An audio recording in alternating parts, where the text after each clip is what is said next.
Beredar bukti chat diduga AGH kepada David sebelum dianiaya Mario Dandi, anak pejabat pajak Rafael Alun Trisambodo. Hal ini terlihat dalam cuitan Twitter @altoluger pada Kamis 2 Maret 2023.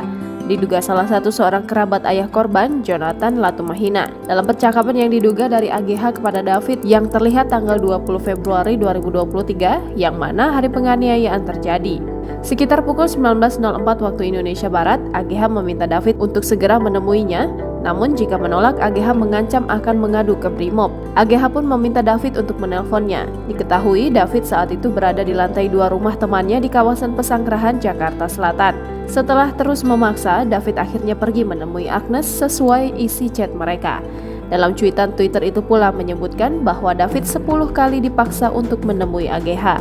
Bahkan dijelaskan dalam cuitan itu David sempat menolak 5 kali untuk bertemu, namun AGH masih memaksanya.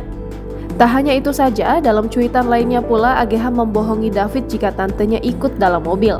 Tak hanya itu saja, diakui dalam cuitan itu pula bahwa David juga pernah diancam untuk ditembak.